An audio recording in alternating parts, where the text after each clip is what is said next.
إلى النبي محمد صفى رسول الله صلى الله عليه وسلم وكافة الأنبياء والمرسلين لجميع المسلمين والمسلمات والمؤمنين والمؤمنات وخصوصا إلى حضرة المرحوم الإمام الغزالي شاء الله لهم الفاتحة.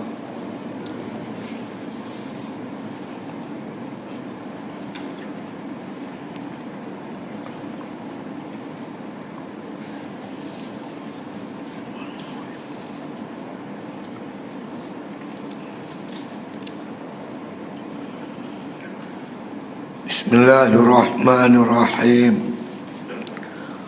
Alhamdulillahi Rabbil Alamin. Wassalatu wassalamu ala asyrafil anbiya wal mursalin wa ala alihi wa sahbihi ajma'in. Qala musannif rahimahullah ta'ala fi kitabih Alam tasma' ila qawlihi subhanahu azza min qailin tilkad darul akhiratu naj'aluha lillazina la yuriduna uluwan fil ard wala fasadan allaqal hukma binafyil iradah dunat talabi wal fi'lil murad wa qawlihi subhanahu man kana yuridul hirsal akhirah nazid lahu fil harsihi wa man kana yuridu harsad dunya nu'tihi minha wa ma lahu fil akhirati min nasib. Jadi tuan-tuan sekalian, kita sambung perbicaraan tentang aqabatul awa'id, faktor-faktor yang menghalang seseorang tu melakukan ibadat. Yakni yang pertamanya iaitu dunia yang sedang kita bicarakan ni. Jadi dunia di sini dunia yang menghalang kita, mengganggu gugat kita daripada ibadat. Adapun dunia yang halal yang membantu kita buat ibadat, itu tak ada masalah. Yang masalah sini pasal dah sampai hubbud dunia, kasih kepada dunia. Nabi SAW sebelum ni kita dah baca hadis. Nabi kata man kana ahabba dunyahu adarra bi akhiratihi. Siapa yang kasih kepada dunia maka memudaratkan akhirat dia. Dunia dengan akhirat ni ibarat masyrik dengan maghrib. Masyrik ni matahari naik, maghrib matahari jatuh. Kita menghadap matahari naik, kita membelakangkan matahari jatuh. Kita menghadap matahari jatuh, kita terpaksa membelakangkan matahari naik. Jadi bila kita tumpukan hati kita pada dunia, akhirat kita dah rosaklah tuan-tuan. Kalau kita tumpu akhirat, makna kata dunia kita ni taklah nak dapat banyak sangat, tapi setakat nak buat ibadat tu insya-Allah boleh. Insya-Allah. Baik, sambung kita dalam perbicaraan kita ni, yakni Imam Ghazali rahimahullah taala kata dengan dalam bab dunia ni kita kena zuhud. Dan ni kita dah bicara apa itu zuhud. Yang dikatakan zuhud tu apa dia? Sebelum ni saya ulang balik, Imam Ghazali kata zuhud ni dia ada dua. Satu zuhud maqdur, satu zuhud yang ghair maqdur. Satu zuhud yang kita boleh buat, kita boleh usaha. Satu lagi zuhud yang kita tak boleh. Ini campakkan Allah ke dalam hati kita. Bila kita beramal dengan zuhud maqdur, Allah bagi kepada kita zuhud yang tiada maqdur. Apa zuhud tiada maqdur? Sejuk hati dengan dunia. Kalau makna kata kita meniaga, untung pun tak apa, rugi pun tak apa. Rugi pun tak apa, untung pun tak apa. Hati kita tenang dengan dunia, tak terliok dengan dunia. Sehingga sampai peringkat dunia tak boleh nak kacau kita untuk melakukan ibadat. Ramai orang tuan-tuan sekalian, dia berniaga, dekat nak masuk waktu dia tinggal perniagaan dia pergi sembahyang apa semua, tak lagi dia sambung balik, tak ada masalah. Tak ada pula hati dia, tak ada pula terikat dengan dunia, tak ada. Ada orang macam tu. Lalu kita dibicara apa itu, apa yang dikatakan zuhud makhdur. Yang pertama, zuhud makhdur ni disebut oleh Al-Imam Ghazali bahawa tanya kita tidak menuntut apa yang tak ada. Kita tak ada kereta, sedangkan kereta tu bukan benda yang penting untuk kita. Dan rumah kita sebelah ni ya, duk main masjid, naik motor pun boleh. Kita tak ada kereta, hati kita tak ada nak ada benda yang tak perlu tu, kita tak ada tuntut. Itu zuhud. Makna kata meninggalkan menuntut benda yang kita tak ada. Yang kedua, menceraikan dengan apa yang ada kat kita. Kita ada duit, nak sedekah boleh, nak keluar zakat boleh, nak bantu orang susah boleh, nak wakaf ke masjid surau boleh, tak ada masalah. Ini zuhud. Kalau sekiranya tuan-tuan, kalau kita ada kata benda nak bercerai itu kita sayang, itu makna kita bukan zuhud lah namanya. Yang ketiga, kata Imam Ghazali, iaitu hati ni. Hati kita ni tidak berkendak pada benda yang kita tak ada. Benda tu bukan kita tak ada, tak ada duk cita-cita, duk nak tu nak ni, tak ada. Buat ibadat betul-betul kerana Allah, bukan kerana habuan-habuan dunia ke dan sebagainya. Jadi kata Imam Ghazali, antara tiga ni yang paling payah sekali, iaitu makna kata kehendak hati tu. Kehendak hati kepada dunia yang tu payah. Kadang-kadang kita nampak orang tu miskin, tapi hati dia belum tentu lagi. Belum tentu lagi hati dia. Kan? Bab hati ni bab payah. Jadi zuhud ni persoalan hati. Sama ada hati kita terikat dengan dunia ataupun tidak. Soal tuntut, belum tentu. Ada setengah orang dia memang cari harta benda dunia. Macam Abdurrahman bin Auf. Kan? Dia berniaga, dia apa. Kemudian dia dapat dunia, diguna untuk fisabilillah, untuk perjuangan, untuk jihad. Kan? Sebab tu bila kita tengok seorang tu dia bersibuk dengan dunianya, kita belum tak boleh tuduh dia lagi cinta dunia. Mana kita nak tahu. Kadang dunia itu diguna untuk kebajikan. Banyak saya jumpa tuan-tuan, orang yang kaya-kaya suka berderma, menginfak fisabilillah. Kita tengok rumah dia ala kadar dia, kenderaan dia pun ala kadar. Kan? Tuan-tuan tahu tu, ada kalau kita main daripada Masjid Batu, di situ nama Sungai Nibung. Sungai Nibung, Matang Nibung. Matang Nibung. Kedai yang apa yang laku tu, nasi lemak dia laku. Nasi dia. Dia tengok pinggan tu sampai tinggi. Tak lagi turun, orang ambil satu. Laku kedai dia. Bila dia mati, baru dia cerita kat saya. Pengurusi Masjid Batu cerita kat saya. Ustaz, dia kata, toke dia tu kereta pun tak ada. Dia ada motor Honda yang lama tu, Honda 50, bukan Honda 70, Honda 50. Itulah motor dia pergi beli ikan, beli daging apa di market. Itulah motor dia main masjid. Kan? Duit dia bagi masjid tu, dia bagi masjid kawasan Matampau tu, dia yang supply semua. Orang main mengajak, dia bayar. Duit api dia bayar, duit tu dia bayar. Kita tengok dia tokek, tapi hidup dia Masya Allah. Banyak orang saya jumpa tuan. Ada seorang nama Haji Dian, dia dah meninggal juga. Dia seorang kontraktor tuan-tuan, membekalkan barang-barang Felda. Maka Felda mula-mula dulu kan buka tanah kan, dia banyak membekalkan cangkui lah, tajak lah, macam-macam alat-alat besi dia bekalkan. Kaya tuan. Tapi tuan-tuan tengok rumah dia, ya Allah, orang biasa aja. Pakai kereta Mercedes lama. Boleh kata di Perak tuan-tuan, banyak masjid-masjid dia yang bekalkan alat-alat. Dia bagi simen, batu, besi, semua dia bagi. Termasuk sekolah saya ingat tak kurang daripada 100,000 lebih dia bekalkan untuk sekolah saya. Orangnya simple, tak ada masalah. Dia cerita kat saya, dia kata satu hari dia nak pergi sembahyang subuh. Nak pergi sembahyang subuh, dia kata tiba-tiba bila main tangkona, polis tahan. Dia tak ada nak berit, dia langgar polis tu mati. Polis pun tahan, tak pakai tu papan tu, dia tak bawa papan.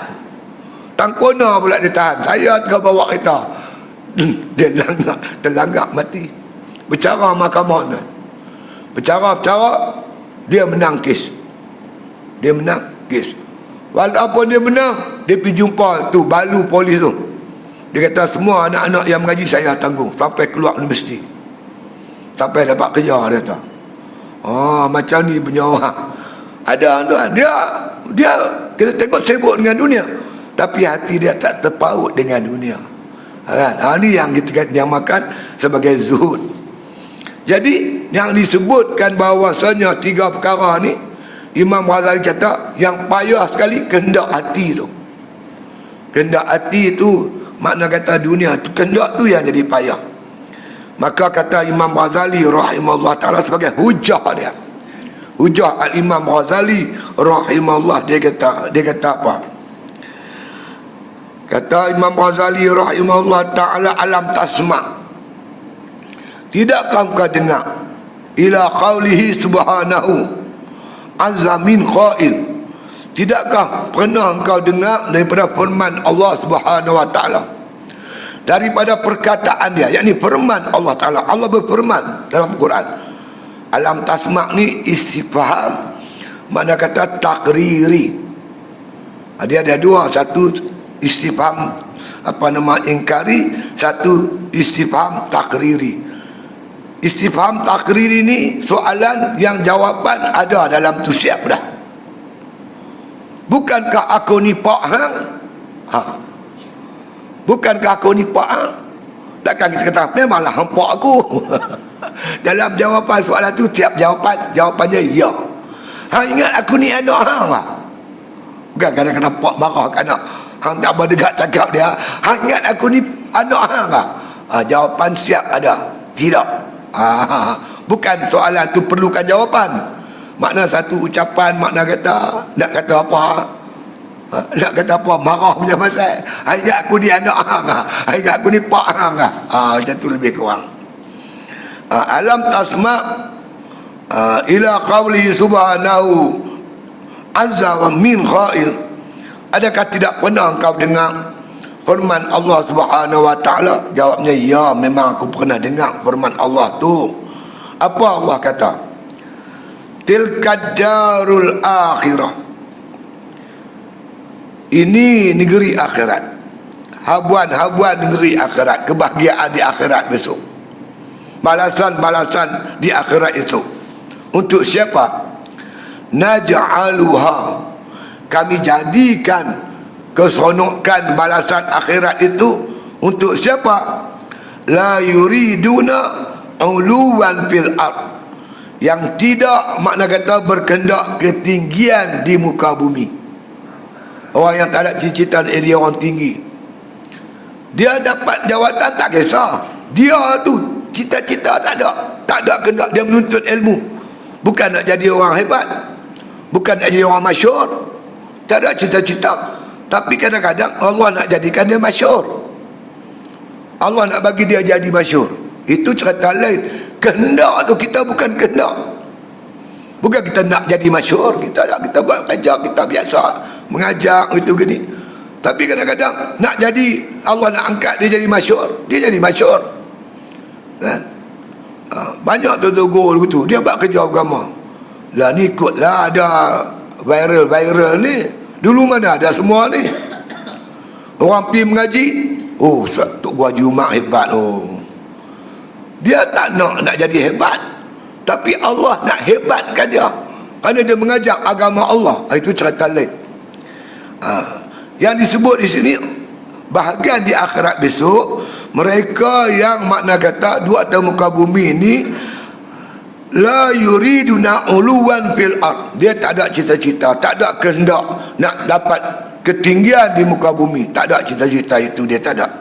Dia buat semata-mata kerana Allah Ta'ala. Dia mengaji kerana Allah, dia beramal kerana Allah, dia berjuang kerana Allah, dia bersedekah, dia buat apa, semua lillahi ta'ala, bukan kerana nak mendapat ketinggian di sisi makhluk. Maka orang inilah yang Allah sediakan habuan-habuan di akhirat besok. Wala fasada, yang tidak berkendak kepada kerosakan. Dia tak nak merosakkan dunia ni. Dia nak dunia ni aman, damai, duduk elok, tenteram, elok. Orang ni lah dapat habuan-habuan di akhirat besok. Orang yang berhendak kepada ketinggian dunia, dia dapat ketinggian di dunia. Dia tak dapat kasih sayang Allah Ta'ala. Orang yang nak lakukan kerosakan di muka bumi, rosak muka bumi kerana dia, tapi ketinggian sisi Allah tak ada. Jadi ditakluk, digantung benda ni dengan hati. Niat di hati tu niat macam mana? Berbetulkan niat. Kita main mengaji, kita betulkan niat. InsyaAllah Allah sediakan habuan hebat di akhirat. Apa habuan dia? Nabi bersabda, tuan-tuan, man ja'al mautu wa yatlubul ilma liyuhya bihil Islam. Siapa mati dalam keadaan dia menuntut ilmu, tengah-tengah duk main pergi balik mengaji ni, tiba-tiba dia mati. Tak kira lah mati sakit ke, mati aksiden ke, tak kira mati kerana apa, tapi dia mati dalam keadaan menuntut ilmu. Untuk apa dia mengaji? Liyuhya bihil Islam. Dia nak menghidupkan dengan ilmu dia tu agama Islam. Dia nak tegakkan Islam dalam diri dia, rumah tangga dia, masyarakat dan negara dia. Niat macam tu punya sahih. Bukan kerana dapat habuan-habuan dunia, bukan kerana nak masyhur, bukan kerana nak dipuji orang dan sebagainya. Apa yang Allah anugerah pada dia, fa bainahu wa bainal anbiya'i fil jannah darajatan wahidah, kata Nabi. Antaranya dan antara nabi-nabi duduk dalam syurga yang satu besok bersama-sama Nabi alaihimussalatu wassalam. Niat tu yang penting. Sebab itu makna kata niat kita tu bukan kerana nak rosakkan dunia, bukan kerana nak ketinggian di muka bumi. Buat kerja apa pun semata-mata kerana Allah.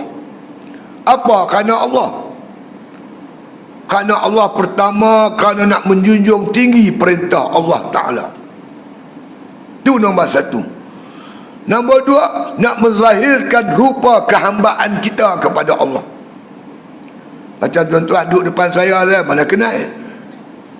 Tak kenal. Dia ni apa dia? Satu hari pergi hospital, pipi tengok macam kenal. Ni siapa dia? Saya duduk pergi masjid, ustaz kuliah selalu saya ada, baru tahu dia doktor. Pakai dia punya jaket dia putih juga lah.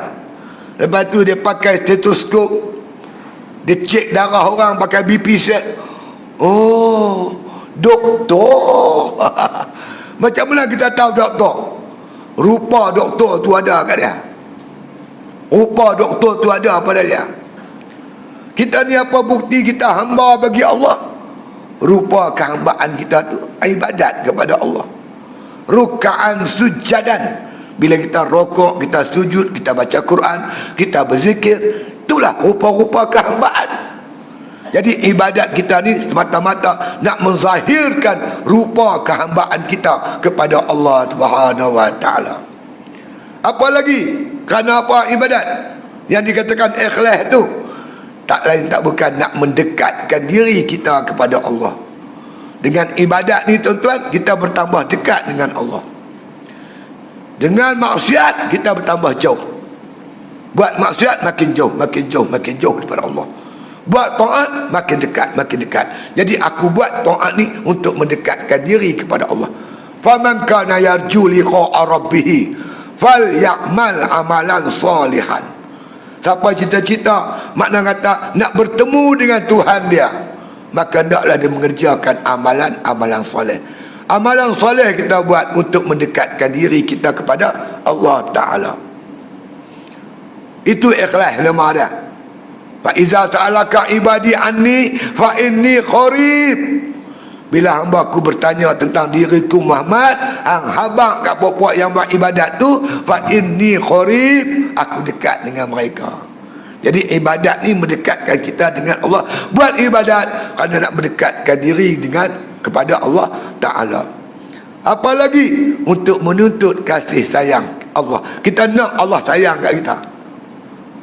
Innallaha yuhibbul ladzina yuqatiluna fi sabilihi saffan. Sungguhnya Allah kasih sayang para orang yang berjihad di jalan Allah Ta'ala saffan, berjamaah. Allah sayang orang berjuang. Kita berjuang kerana menuntut kasih sayang. Nak Allah sayang kat kita. Puncaknya kita nak cari redha Allah Subhanahu Wa Ta'ala. Ya bataguna fadlan minallahi wa ridwana. Mereka itu para sahabat radhiyallahu anhum, orang yang mengikut, makna kata yang mengikut jalan Nabi. Mereka beribadat semata-mata mencari, makna kata anugerah Allah, mencari kurniaan Allah dan mencari keridhaan Allah Subhanahu Wa Ta'ala. Itu yang dikatakan niat yang ikhlas, bukan dengan tujuan keduniaan. Itu dia. Jadi kata Imam Ghazali rahimahullah ta'ala, allaqal hukma binafiyil iradah. Itu dia. Maka Allah Ta'ala gantungkan, ikat hukum ni, hukum berkaitan zuhud ini dengan menafikan iradat. Kalau hang ada kehendak dunia, tak dinamakan zuhud. Bila hang sunyi hati daripada kerana dunia, baru nama zuhud. Al-laqal hukma, diikat hukum. Hukum ni terikat tuan-tuan dengan satu keadaan, kan? Semua hukum ada syarak wad'i, syarak taklifi. Dia ada hukum. Bapak Wahabi buat main satu lagi hukum bid'ah. Hukum jadi namu, wajib, sunat, haram, makruh, harus, tambah satu lagi bid'ah. Dia buat main mana kita pun tak tahu. Hukum ni terikat dengan suasana dan keadaan, kan? Kalau hati kita, makna kata tak ada niat kerana dunia, itu namanya zuhud. Bila hati kita ada niat kerana dunia, ketinggian dunia, maka tak dinamakan kita ni orang zuhud. Kan? Zuhud bayar tuan. Tambah orang kena hujan banjir tu. Hei, tengok kereta ayak bawa hanyut gitu ya. Hei, hati tu rasa macam mana? Bila tak ada tu ditangisi, ada tu kita gembira, itu bukan zuhud. Zuhud ni ada dengan tak ada sama aja. Payah tuan-tuan, bukan senang. Sebab itu orang zuhud ni ibadat dia cukup hebat, Allah bagi anugerah. Nabi kita Muhammad SAW cukup zuhud. Nabi tak pernah keluar zakat tuan. Dengar, ada pernah jumpa hadis Nabi keluar zakat? Tak ada apa nak zakat. Makan pun lalu tak ada. Aisyah, apa makanan kita hari ni ya Aisyah? Aisyah kata tak ada apa nak makan ya, nak makan wahai Rasulullah.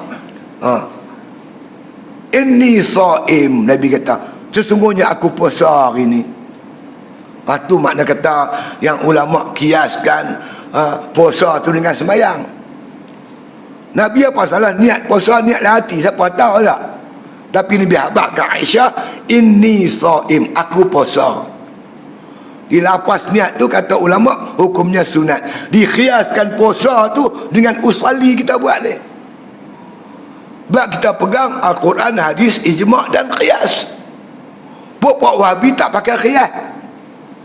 Dia kata Nabi mana ada usalli. Nabi tak usalli sembahyang, tapi Nabi niat. Nabi lapas niat, inni shaim, aku puasa. Maka puasa tu, maka kata sembahyang tu, hukum niat, zahirkan niat itu, maka dikhiaskan kepada sembahyang. Begitu juga dengan haji dan umrah, niatnya Nabi lafazkan. Maka kita imam apa mazhab kita ahli sunnah wal jamaah, kita pakai Quran, hadis, ijma' dan qiyas.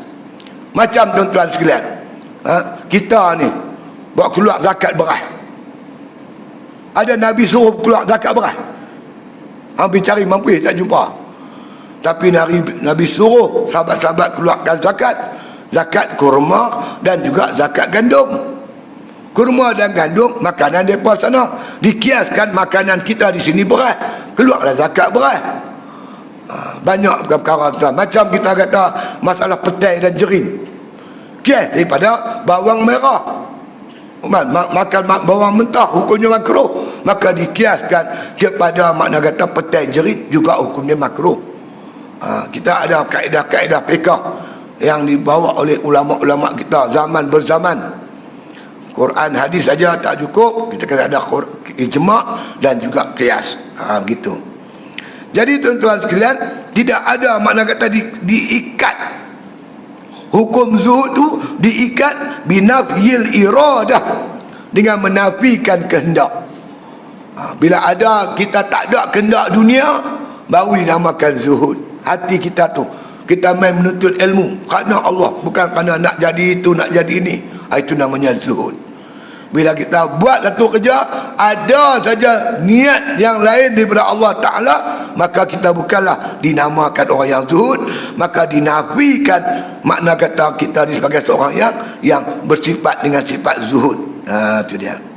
Lepas tu dia kata binafil iradati dunat talabi, bukan tuntut. Ada orang tuntut dunia tapi hati dia tak terpaut dengan dunia. Dia perlukan untuk buat ibadat, dia cari duit untuk buat ibadat. Kan? Dia nak berjuang, dia nak berjihad, dia nak infak fisabilillah, maka dia gunakan tenaga dia cari harta benda dunia untuk tujuan agama tu. Tak apa. Dia masih di kalangan orang yang zuhud. Ramai sahabat-sahabat buat macam tu. Ya, itu dia. Itu dia. Qala musannif rahimahullah ta'ala, dunat talabi wal fi'lil murad. Makna kata dinafikan kehendak, bukan makna kata dinafikan menuntut, dan bukan dinafikan fi'lil murad, perbuatan menuntut. Kita nampak zahir dia menuntut dunia, tapi hati dia belum tentu lagi. Kita tak tahu hati dia. Ada orang tanggung keluarga. Macam saya jumpa satu orang tuan, dia ni pengusaha, dia ada kilang dia sendiri. Yang saya ni boleh bertemu dengan dia tuan, anak saya cuba susu nu tak mau, susu tak mau, lalai pi farmasi, jumpa satu susu tu nama susu Irfan, try bagi makan, sesuai pula dengan anak-anak saya. Anak saya yang kecil-kecil semua makan susu Irfan. Di farmasi ni mahal lah harga dia. Saya pun kadang-kadang kalau boleh beli dengan cara borong banyak sikit, mungkin dapat harga murah. Saya tengok kat kotak dia tu, rupanya tuan-tuan, alamat dia di Taiping lah, dekat dengan aku.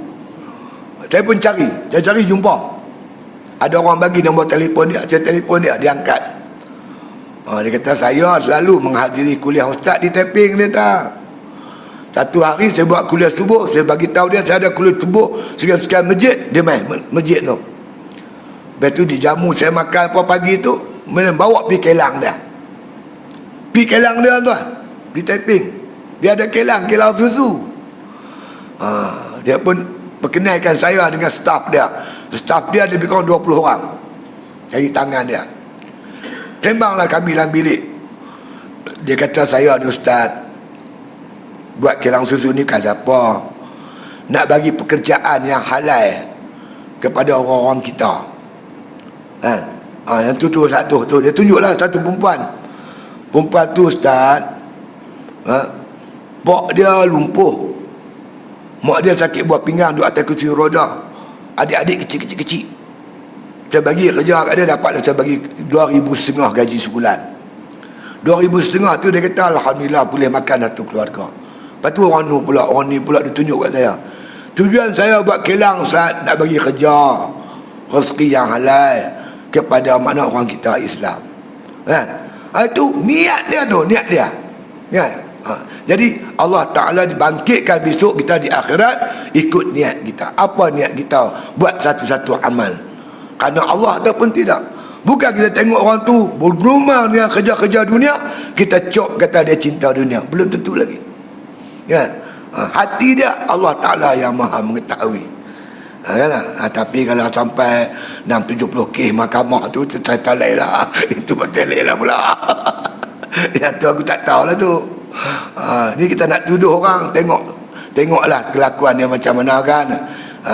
InsyaAllah. Ada orang terlibat dengan politik, kerja-kerja politik. Orang kata ahli politik ni kotor, hambat dunia. Ada orang tak. Dia politik semata-mata untuk mendaulatkan syariat Allah Subhanahu Wa Taala. Nak menegakkan hukum Allah. Kita pergi jarah dia. Dan tengok ubah dia ala kadar. Kehidupan dia sebagai seorang yang alim. Tak ada apa. Bukan maknanya bila tengok zahir jawatan dia, gerak kerja dia, kita terus cok kata dia dunia. Belum tentu lagi. Kan? Hati dia macam mana, kerja buat dia macam mana. Itu satu ayat Quran. Kita sambung lagi ayat yang lain. Wa qawlihi subhanahu. Lagi firman Allah Subhanahu Wa Taala, man kana yuridul harsal akhirah nazid lahu fi harsihi. Man kana yuridu harsal akhirah, siapa-siapa yang berkehendak kepada perhumaan akhirat, nak dapat habuan-habuan akhirat, nazid lahu fi harsihi, aku akan tambah, kata Allah, di atas kebajikan yang dia buat. Allah ganda-gandakan. Siapa makna buat amal kerana dapat habuan-habuan akhirat, aku tambah lagi. Sama ada Allah Ta'ala makna tambah pahala dia, atau Allah Ta'ala makna kata bagi dia kemudahan untuk memperbanyak-banyakkan amal dia. Nazid lahu, kami tambah lagi kat dia. Kalau kita umpamanya kita buat sesuatu kerja kerana akhirat, kerana Allah Ta'ala, Allah permudah kita untuk buat ibadat. Allah gandakan pahala-pahala ibadat kita. Wa man kana yuridu harsad dunya, bang siapa pula berkehendak kepada habuan-habuan dunia, buat kerja, kadang buat kerja agama, nak dapat habuan dunia pun ada juga. Macam digambarkan, dicerita oleh Imam Ghazali dalam kitab dia Rasulullah sallallahu alaihi wasallam. Mana kata menyalakan, bila dinyalakan api neraka Jahannam, yang mula-mula dipanggil siapa dia?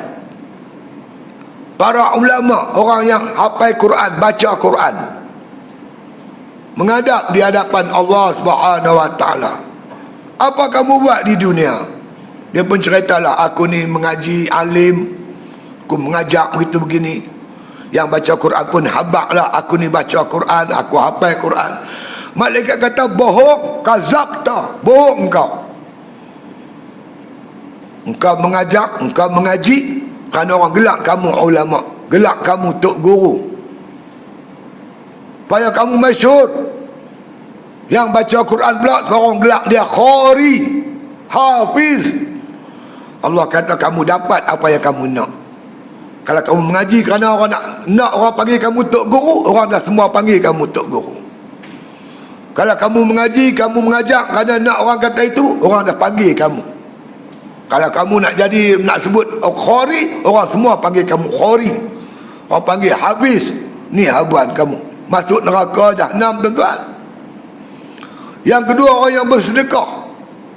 Jatuh juga, aku bersedekah begini. Malaikat kata bohong. Kamu bersedekah, orang gelak kamu dermawan. Allah kata orang dunia semua panggil kamu dermawan, pemurah itu ini. Kamu dah dapat apa yang kamu tuntut. Lempak juga masuk neraka. Yang ketiga dipanggil oleh Allah orang yang berjuang, berperang. Dia pun ceritalah dia perang itu ni. Malaikat kata bohong. Dia berperang supaya orang gelak dia, makna kata pahlawan, berani, hero. Orang dunia dah panggil, gelak kamu, panggil kamu, kamu dah dapat apa yang kamu nak. Ni habuan kamu. Kerana tak ikhlas, tuntut hati tu tidak kerana Allah Subhanahu Wa Taala. Jadi kalau kamu berhuma ataupun kamu beribadat dengan tujuan untuk dapat habuan akhirat, kata Allah, nazid lahu fi harsihi, Allah tambahkan lagi. Di dunia kita dapat, di akhirat kita dapat. Apa di dunia kita dapat? Kita mengaji, dapat habuan dia, boleh beramal. Boleh beramal bersungguh-sungguh. Di akhirat Allah sedia syurganya. Allah sediakan habuan-habuan yang melimpah ruah di akhirat besok.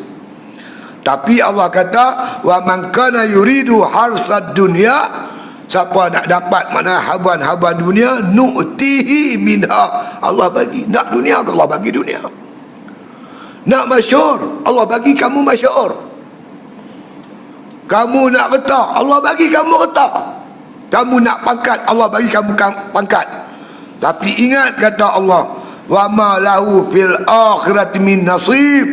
Tak ada habuan kamu besok di akhirat, tak ada habuan. Rugilah tuan-tuan. Buat kerja teruk-teruk, di akhirat tak ada habuan apa-apa. Sebab itu kita yang kita buat ibadat ni, kita nak dapat habuan-habuan di akhirat. Di dunia ni apalah sangat, berapa hari kita nak duduk, umat kita dah makin tua. Mana? Dunia sementara lah tuan-tuan, tinggalan sementara. Akhirat yang kekal abadi, sementara atau sementara. Tuan-tuan naik kereta, bawa kereta di lebuh raya, kemudian tuan-tuan lapak, dahaga, singgah sementara, R&R, maka dapat cik laksa semangkuk, lagi Milo air segelas, dua tu je lah. Lepas makan terus pergi balik, terus pergi meneruskan perjalanan. Bukan sampai-sampai R&R panggil kontraktor nak buat dapur nak masak nanti dah, bukan dah, singgah sementara. Tuan-tuan tengok tuan-tuan bila berjalan jauh, maaf oi, aku nak pergi Kuala Lumpur ni, siap-siap membarang. Isteri tahu buat apa? Bos satu beg kentola kecil pun, beri gigi pun tak tu ya. Boleh lipat, ubat gigi pun tak tu ya. Sabun halus. Pasal apa? Pergi sementara. Jadi dunia bukan tempat untuk mengecap nikmat tuan. Dunia tempat untuk buat ibadat. Ambil dunia untuk buat ibadat. Tu ya. Dunia yang kita ambil untuk buat ibadat, dunia yang halal kita ambil buat untuk ibadat, Allah tak soal. Kita ambil dengan tujuan lain, akan disoal. Tengok orang kata, lah soal apa masalah? Jangan main. Saya tuan-tuan kena soal siasat dengan SB masa kena ISA. Sekali dia interrogate, seminggu tidur tak lena. Sakit kepala seminggu, makan tak apa lalu. Tu satu hari dia soal kita, soal siasat kita, seminggu tidur tak lena. Ini bayangkan malaikat soal siasat, Allah soal. Oh, jangan buat pasal. Nak lari pergi mana? Jadi akhirat itulah tempat sebenar tuan-tuan. Tempat yang sebenar, bahagia yang sebenar. Jadi kalau kita nak habuan dunia, kita dapat. Tapi kalau kita nak habuan akhirat, Allah Ta'ala tambah lagi ganjaran-ganjaran untuk kita. Pilihlah akhirat. Sebab wal akhiratu khairun wa abqa. Akhirat itu lebih baik dan lebih kekal. Itu dia. Wa qawli subhanahu wa ta'ala, lagi firman Allah. Imam Ghazali buat main hujah-hujah Quran bahawa nak sebutnya bab zuhud ni, hati-hati. Hati kita ni macam mana dengan dunia. Itu dia. Firman Allah Ta'ala, man kana yuridul ajilah ajalna lahu fiha ma nasha. Man kana yuridul ajilah, siapa nak habuan-habuan yang segera. Ajilah ni segera. Kita makna kata kita mengaji nak habuan segera, nak orang puji, nak dunia, nak pangkat kedudukan. Makna habuan, makna segera ni habuan-habuan di dunia. Dia ada dua tuan-tuan. Satu makna kata jannatul ajilah, satu lagi jannatul ajilah. Yang kata ajilah ni disegerakan di dunia, ajilah ditangguh. Dia ni mencari makna kata habuan-habuan segera di dunia. Orang puji, kaya raya. Lah kaya raya tuan-tuan tengok tuan tunjuk di Kelang, di lembah Kelang tuan. Dia tu kata saya buat rumah, dia kata. Dia himpun duit 20 tahun. 95% dia siap. Tetap main banjir sekelip mata habis. Ada orang baru beli kereta baru dan pakai 2 hari habis. Jadi tu apa yang keren tu dia tarik, tak tahu kereta siapa dia tarik habis. Jadi bersih buruk lah. Dunia lah tuan-tuan. Ya Allah, Tuhan tunjuk depan mata kita dunia yang kita duk hambat begitu. Allah nak tarik, sekali tarik habis, semua habis. Tak apalah, makcik tu kata benda dunia tak apa, boleh cari, nyawa penting, dia kata. Sekali-sekali Tuhan buat untuk kita fikir. Dunia yang hempas pulas tu Allah Ta'ala hapuskan saat dia, Allah tarik balik. Tambah kalau kita mati, dunia yang makna kata kita pegang ni, yang kita duk miliki ni, tinggal habis semua tuan. Tak boleh bawa pergi kubur. Kecuali dunia yang kita gunakan untuk buat kebajikan, wakaf, sedekah, bantu orang miskin, bantu masjid, surau dan sebagainya. Itu yang kekal. Yang sayang sangat dengan dunia ni pasal apa? Jangan nak mati kita baru, bila dah nak mati barulah kita nak fikir buat tu buat ni. Laula akhartani ila ajalin qaribin fa asaddaqu. Kalaulah ya Allah Engkau panjangkan sikit saja umur aku. Panjang banyak mana? Ila ajalin qarib, pada waktu yang pendek. Bagi 2-3 minit pun jadilah ya Allah. Panjangkan sikit umur aku ni. Buang 2-3 minit. Nak buat apa?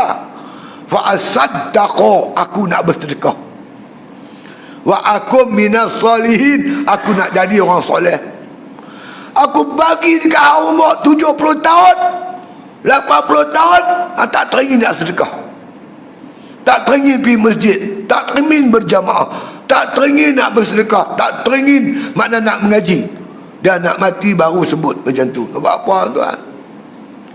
Allah sebut wal akhiratu khairun wa abqa. Akhirat sebenarnya yang lebih baik dan lebih kekal. Dunia ni sementara saja, jangan tersilau. Nabi ingatkan kita malam Mi'raj, Nabi tengok dengar satu panggilan tuan-tuan. Suara panggilan, ya Muhammad unzurni as'aluka. Muhammad, perhatilah kat aku ni, aku nak tanya Ustaz. Nabi buat tak tahu ya. Siapa tu? Jibril. Itulah dunia. Nasib baik engkau tak sahut. Kalau engkau jawab, kau sahut, habis umat kamu terpengaruh dengan dunia. Tara tuan-tuan, Nabi tak jawab pun, Allah, ya Allah. Dunia punya pasal beraduh tuan-tuan, adik-beradik, bunuh-bunuhan.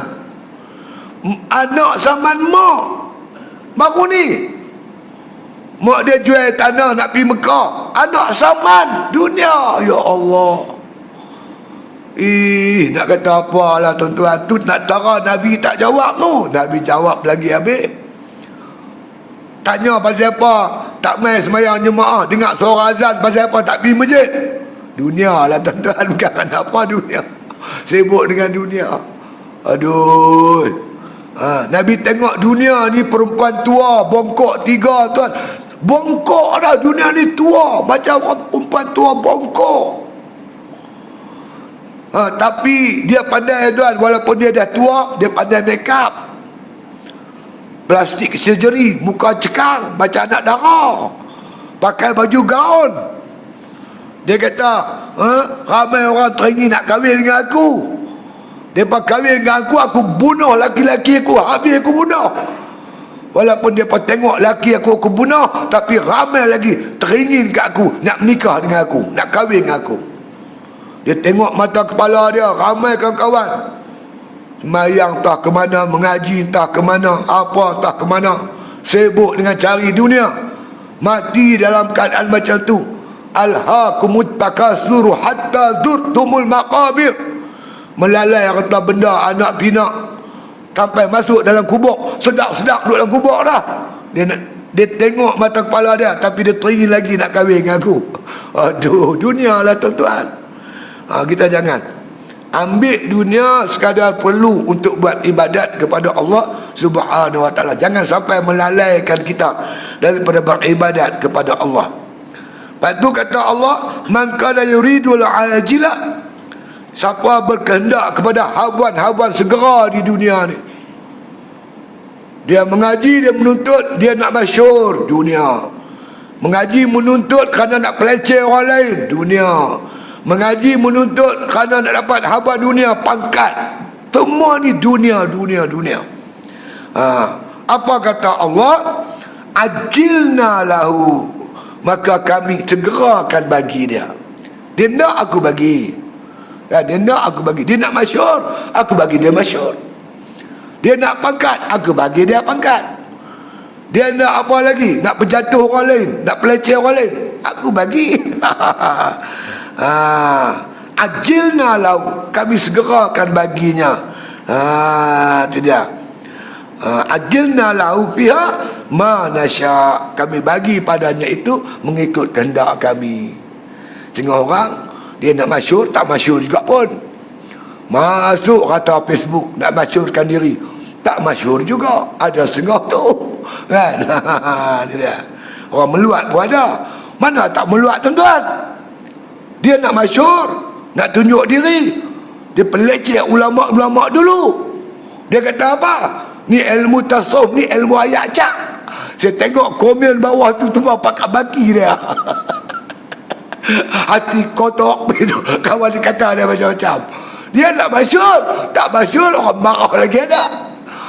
Jadi kami kendaki, mana yang kami nak bagi masyhur, kami bagi masyhur. Itu ujian untuk dia. Mana tak juga.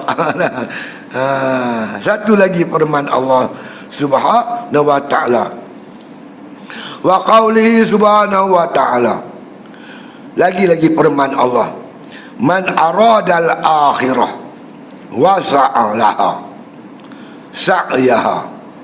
Itu dia. Makna wa man aradal akhirah, barang siapa berkehendakkan, makna kelebihan akhirat, wa sa'alaha, dan dia berusaha ke arah itu, berusaha bersungguh-sungguh untuk dapat habuan-habuan akhirat. Dia kata sa'yaha, maka usahalah dia untuk itu. Jadi orang ni dia nak kelebihan akhirat, dia bekerja untuk akhirat. Kan? Orang yang nak kelebihan dunia, dia bekerja untuk dunia. Kan? Tidak ikut kehendak hati dia.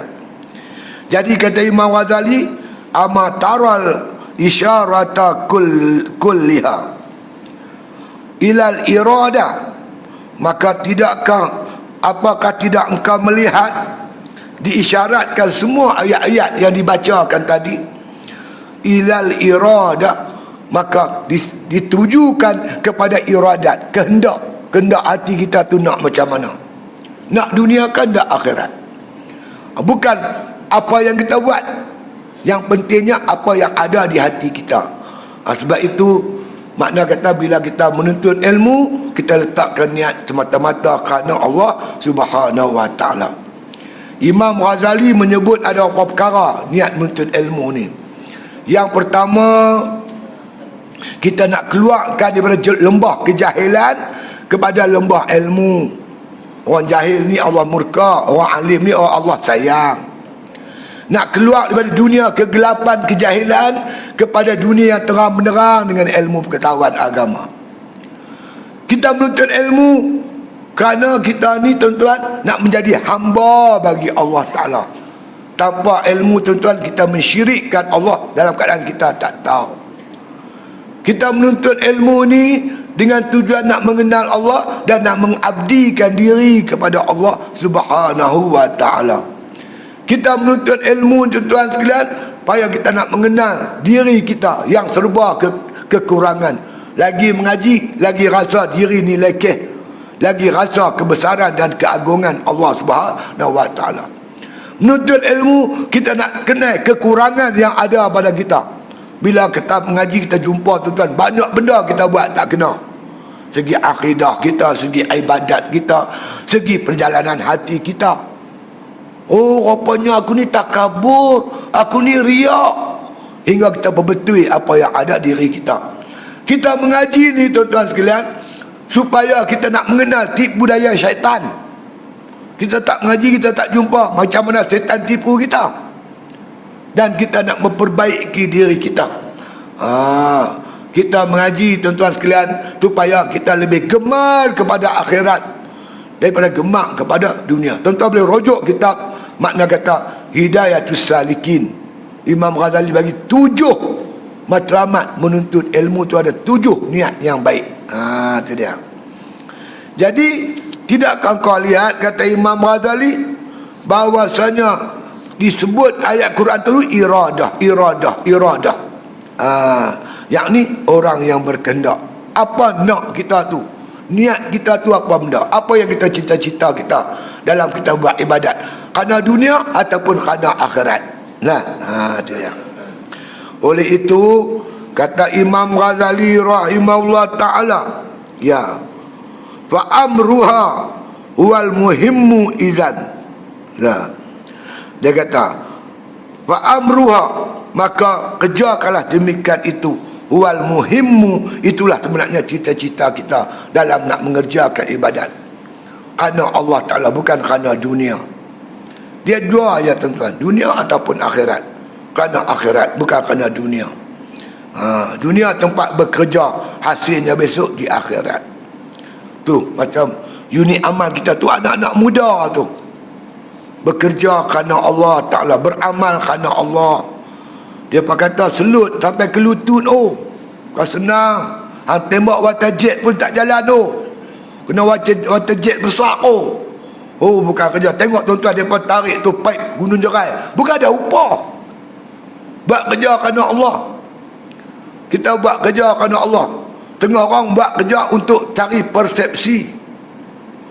Dia dua, kerja kerana Allah, kerja kerana persepsi. Tuan-tuan, buatlah kerja kerana Allah. Persepsi akan main sendiri. Kita buat contoh, saya nak buat contoh yang dapat kita lihat dengan jelas. Pasti, tuan-tuan tahu pasti berapa duit gaji guru, berapa yuran budak-budak. Gaji guru rendah, yuran kecil. Dia pun mengajak dengan ikhlas. Berapa lama dia bawa kerja tu? Hari ni tuan-tuan, hasil gerak kerja mereka pasti menjadi satu-satunya tuan-tuan sekalian kelas prasekolah yang terulung di tanah air kita. Siapa boleh napi? Kita tak boleh napi. Nak tahu kata cemerlang tak cemerlang, pasti hampa pergi sekolah rendah, pergi sekolah kebangsaan tu, pergi sekolah rendah, cari cikgu darjah 1. Cikgu mesej nak tanya, ya, budak-budak baru masuk sekolah sebulan 2 bulan, tuan-tuan pergi interview cikgu darjah 1. Nak tanya cikgu, anak murid cikgu ni yang mana yang mudah diajar? Dia akan kata bekas budak-budak pasti. Dia boleh baca, dia boleh tulis, dia boleh semayang dengan betul, dia boleh berdoa. Hormat cikgu. Betul tuan? Maknanya hari ni dah timbul macam satu persepsi terhadap pasti, persepsi yang cukup hebat. Dia tuan, saya mendapat maklumat masa PAS buat muktamar di Batu Sembilan. Ni jalan apa? Dekat dengan Gua Cepedak tu. Bukan ada markas PAS. Buat apa? Buat muktamar 1 hari. Jadi pemimpin-pemimpin PAS ni pergi jumpa ketua polis Kedah. Nak minta bantuan polis Kedah untuk jaga lalu lintas, takut jam. Satu soalan polis. Amal ada? Amal. Ada. Berapa kekuatan amal? Strength dia berapa? Maka bagi tahulah sekian banyak orang, berapa ratus. Oh, polis kata kalau macam tu, tak payah panggil polis lah, cukup dah tu. Tuan-tuan boleh nampak, polis pun yakin dengan unit amal. Bukan cakap polis, hospital. Tahun tu tuan-tuan saya pergi muktamar tahun tu, kan? Berlaku ribut petang tu dekat Maghrib. Ribut dia bagi kemah-kemah dan tunggang terbalik. Ramai juga yang cedera, kena pukul di kemah tu. Panggil ambulan. Tuan-tuan, hospital terkejut. Rupanya unit amal ni dia ada unit tuan-tuan medik. Dalam tu doktor ada, HA ada, semua ada. Dia pun boleh balut semua elok. Ambulan ambil pergi hospital. Ada orang isi dia balut dia siap. Hospital pun angkat tangan tuan. Hari ni unit amal menjadi makna kita kata salah satu NGO yang makna diakui kebolehan mereka dalam mengatasi masalah banjir. Ni beribu-ribu sekarang ni, dekat 6,000 daripada sana. Bantu sana, bantu sini. Jadi kita buat kerja dengan elok, persepsi dia main sendiri. Saya buat contoh tiang dengan bayang. Ada tiang, tentu ada bayang kan. Bayang tiang ikut tiang bengkok, bayang bengkok tak? Kalau tiang lurus, bayang lurus, hang buat kerja baik, persepsi insya-Allah baik. Lepas tu pepatah Arab kata, la tastaqimu zillu wal udu a'waj. Tidak akan lurus bayang kalau tiang dia bengkok. Kalau tiang bengkok, tuan-tuan nak buat apa? Mai ramai-ramai gotong royong, petegak bayang bagi lurus. Boleh?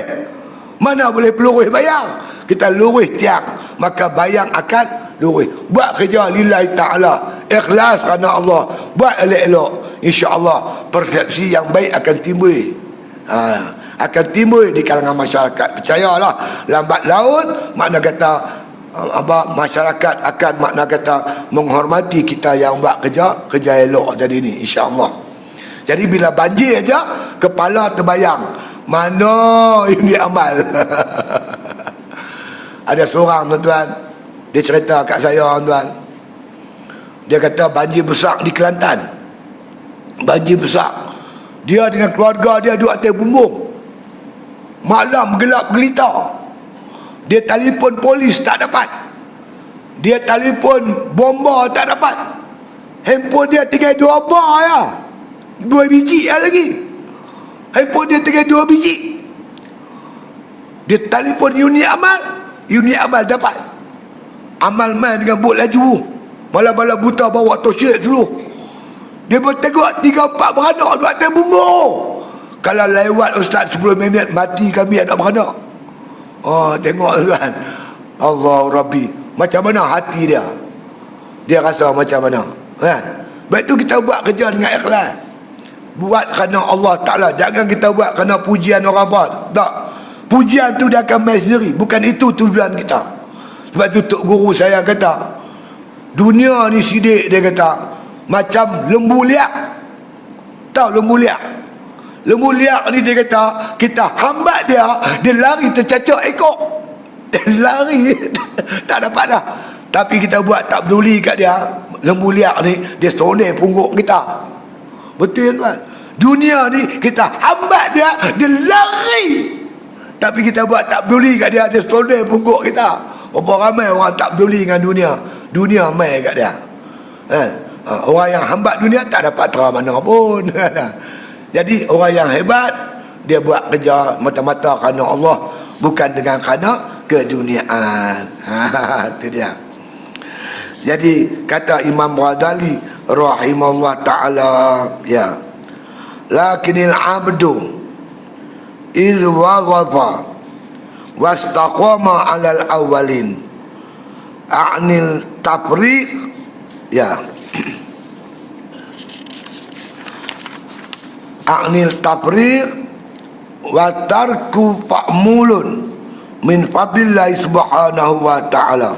Ya, maka kata Imam Ghazali rahimahullah ta'ala, tetapi dia kata seorang hamba itu apabila meninggalkan hatinya itu, daripada menuntut, ya, artinya benda yang ada di tangan dia, dia boleh makna kata dia boleh berpisah bila dikendaki oleh agama. Dia boleh derma, dia boleh infak, dia sanggup ceraikan dunia daripada diri dia.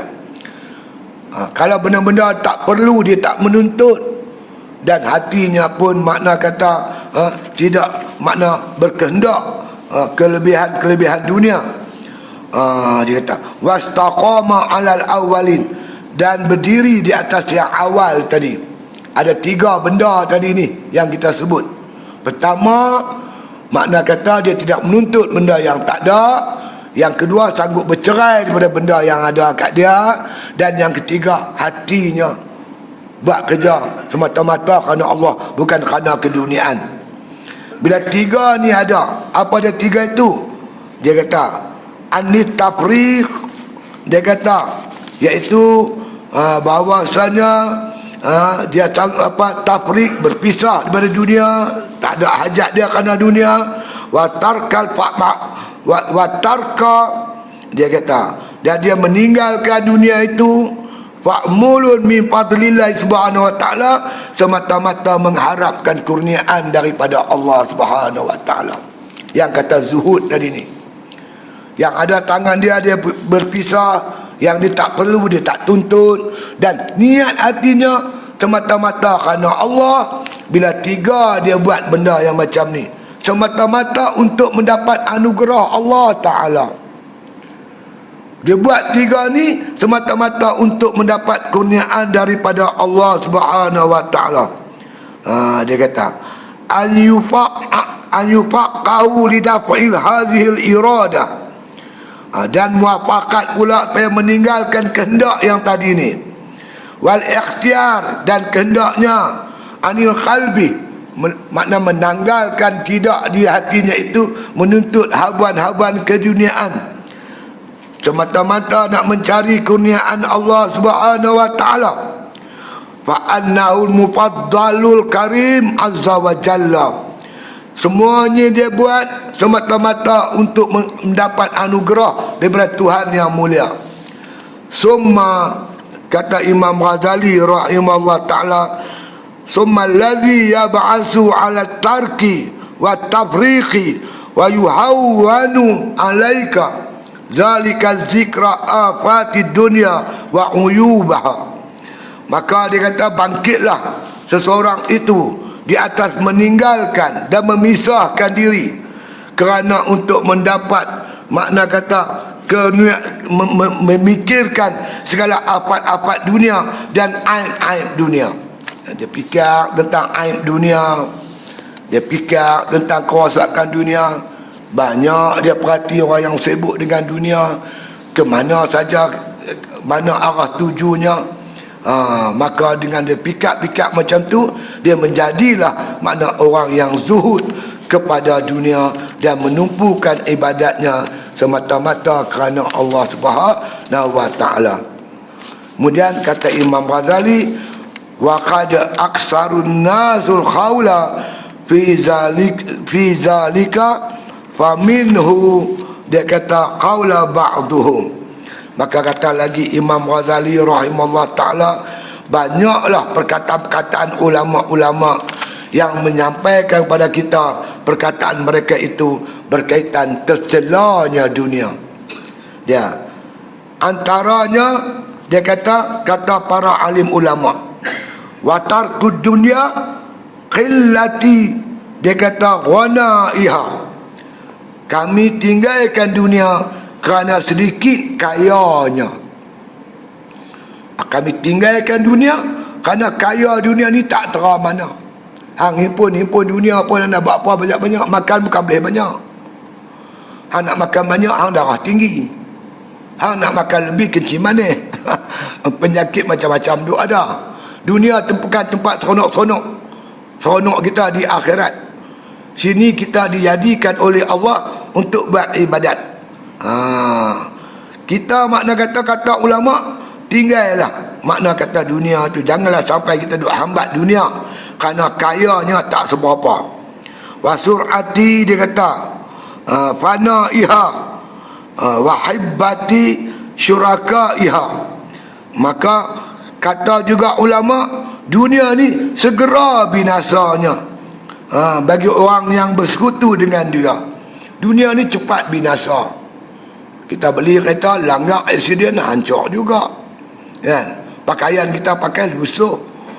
Dunia makna kata, dunia yang kita miliki cuma sementara. Qala Syekhul Imam rahmatullahi alaih, kata juga imam kami, mengingatkan kami, dia kata apa?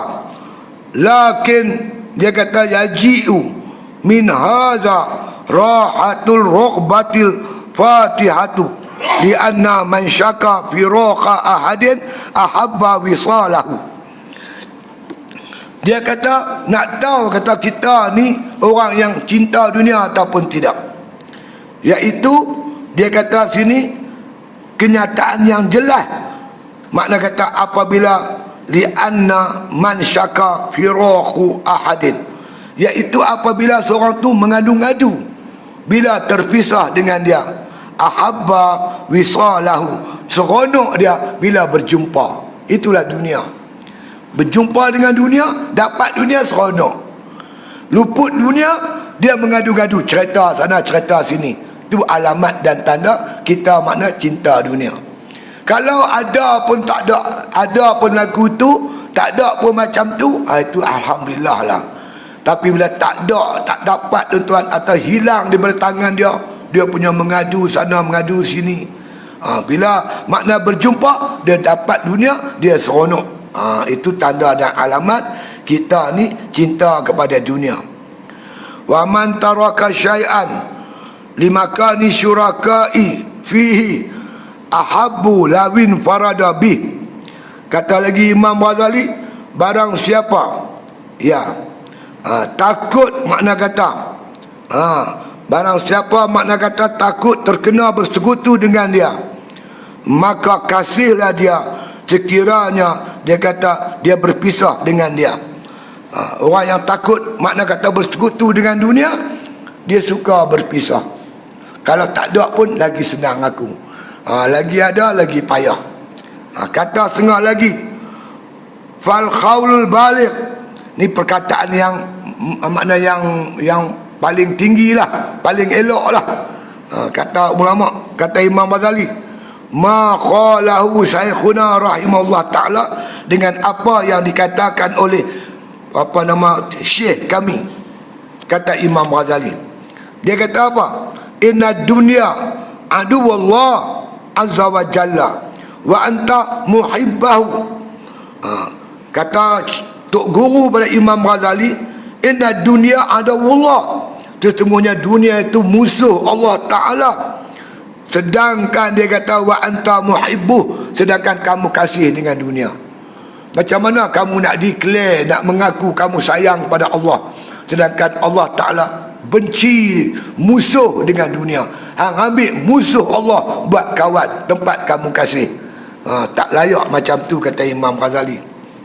Katanya lagi, man ahabba ahadan abghadha aduwahu. Barang siapa kasihkan seorang, maka makna kata dibenci oleh musuhnya. Dua orang bermusuh, lepas tu kita kawan dengan seorang lagi akan marah kat kita. Contohnya macam tu dia kata. Wali annaha fi asliha, dia kata wasiqatun jifatun, dan sesungguhnya dunia itu merupakan bangkai, kata Imam Ghazali rahimahullah ta'ala. Ala tara anna akhiraha ila al-khazari wal fasadi wat talashi wal ishilalihi wal nafad. Tidakkah makna kata dunia itu akhirnya dia akan hilang, akhirnya dia akan rosak, akhirnya dia akan makna kata binasa, dan akhirnya menjadi hampas. Itulah dunia. Apa saja yang kita miliki lama-lama akan hancur. Lakinnaha jifatun suhatu bitibin wa tuwiyat. Dia kata bizinatin fa'taza bi zahirihil ghafilun. Tetapi dunia ini bangkai yang disalut, yang dibalut dengan benda-benda yang cantik, dihiasi dengan benda-benda yang cantik, akhirnya tertipulah orang yang ghafilun, orang yang lalai daripadanya. Dunia ni memang asalnya kotor, tapi dibalut, diperhias dengan cantik-cantik, banyak orang yang tertipu. Tetapi kata Imam Ghazali rahimahullah ta'ala, wa zahada fihal ghafilun, tetapi makna zuhudlah bagi mereka-mereka makna kata yang berakal. Orang yang berakal, dia berhati-hati, tidak tertipu dengan dunia yang sementara ni. Tapi orang yang lalai, maka dia akan terpengaruh dengan kecantikan dan keindahan dunia, silauan-silauan dunia yang sementara ini.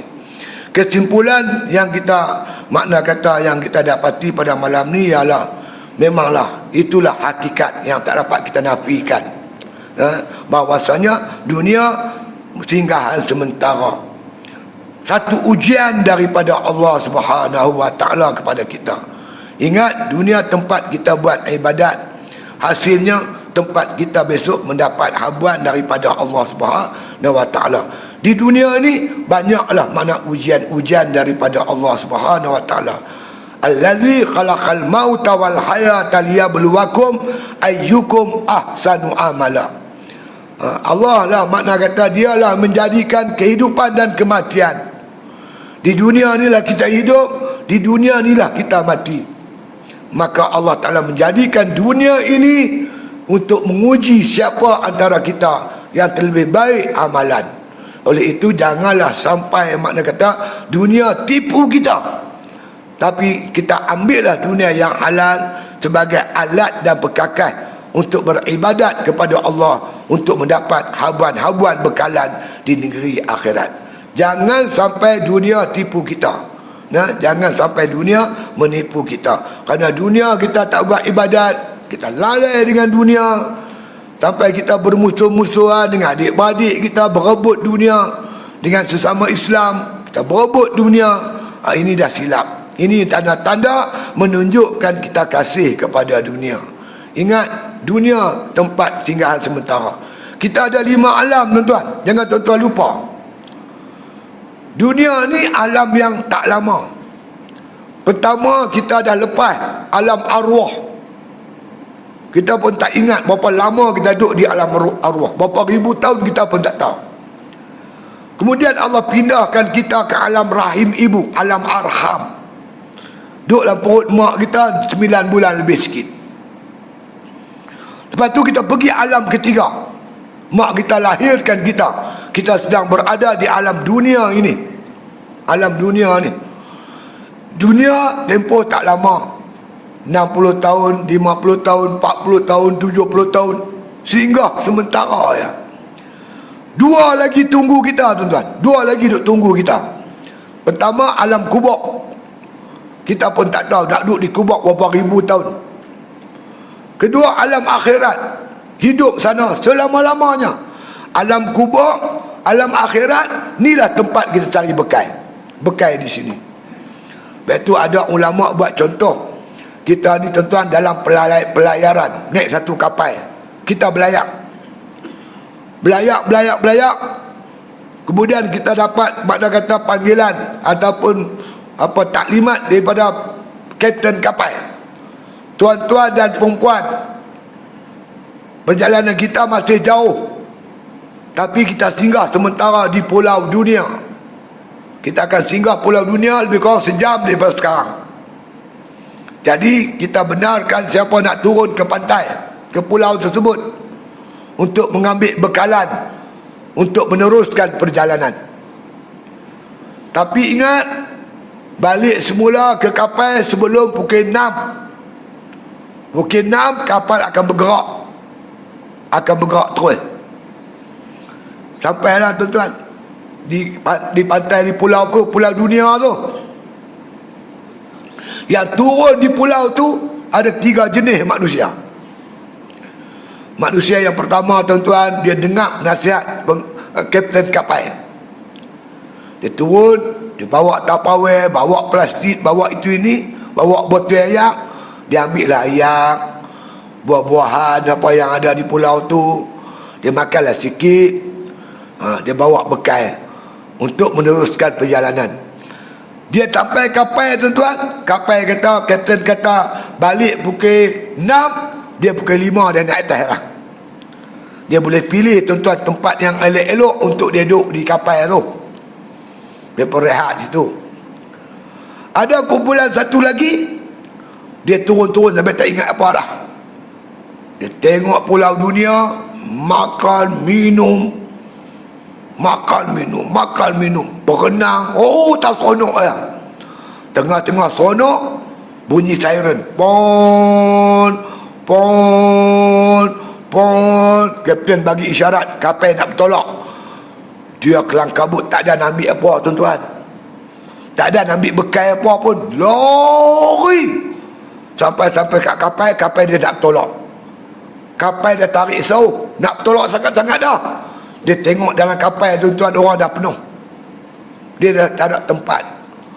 Akhirnya duduk di berai-berai kapal tu. Tahu berai? Tepi-tepi kapal tu. Ribut ke, hujan ke, ombak ke, nasib hang lah. Siapa suruh hang balik lambat? Itu nombor 2. Yang nombor 3, tuan-tuan, dia punya seronok, makan minum. Orang bagi siren, pon. Dia buat tak peduli, tuan. Tahu siren? Siren dia darah tinggi, kecil manis, lemah jantung, buah pinggang, dialisis ni. Lepas tu pula janggut pun dah putih. Cairan kapan nak tolak dah, mati tak lama lagi. Dia buat tak peduli, dia tengok Gusti lagi. Ada jenis lagu tu tak peduli dengan siren. Sedap-sedap kapal bertolak. Dia pergi kat kapal tu, tuan, tengok kapal dah tak ada. Duduklah di pulau tu, ulak lah, bewak lah, lipat lah, nasib lah hang. Siapa hang tak ingat? Kita pun begitu, tuan-tuan. Kehidupan kita 3 jenis manusia. Yang pertama, dia diingat selalu mati. Rumah kedua dia masjid ni lah. Dia main masjid, buat ibadat, dia mengaji, dia apa, baca Quran, dia apa. Kerana dia ingat, aku ada satu lagi dunia, ada lagi satu tempat, iaitu di akhirat. Kubur dan akhirat. Ni golongan pertama. Golongan yang kedua, sibuk, bong. Lama-lama tuan-tuan main siren. Apa siren? Rambut dia dah putih, ubat dah berterabuk, kulit dah kenok, gigi dah gugok. Tuan bagi dia stroke, lumpuh sebelah badan ni, urut-urut kuat balik. Dia kata tak boleh aku, saat lagi aku mati ibadat tak ada. Tu golongan kedua. Okey lah juga. Dia akan nak pencen dia sedap balik, tak apa. Itu golongan nombor 2. Golongan nombor 3 ni tak sedap apa, makan minum tak seronok, tuan. Ini golongan ketiga. Kita naklah jadi golongan pertama. Ingat, tuan-tuan sekalian, hari-hari orang mati, kawan-kawan kita mati, kita pun akan mati. Ya Allah.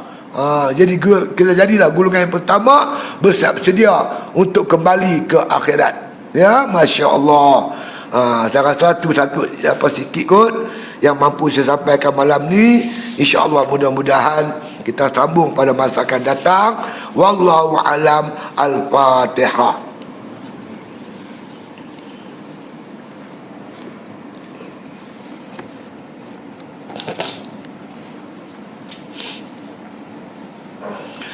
Bismillahirrahmanirrahim. Alhamdulillahi Rabbil Alamin. Wassalatu wassalamu ala asyrafil anbiya wal mursalin wa ala alihi wa sahbihi ajma'in. Allahumma ahsin akhibatana fil umuri kulliha wajirna min khizyi dunya wa azabil akhirah. Allahumma la tusallit alaina bizunubina man la yakhafuka wa la yarhamuna. Allahumma ja'al khaira ayyamina yawma nalqa wa anta radin anna waqtim bisaliyati amalana tawaffana muslimin wa alhiqna bisalihin waghfir lana wa liwalidayna wa limasyayikhina wa lilmuslimina ajma'in. Subhana rabbika rabbil izzati amma yasifun wa salamun alal mursalin walhamdulillahi rabbil alamin.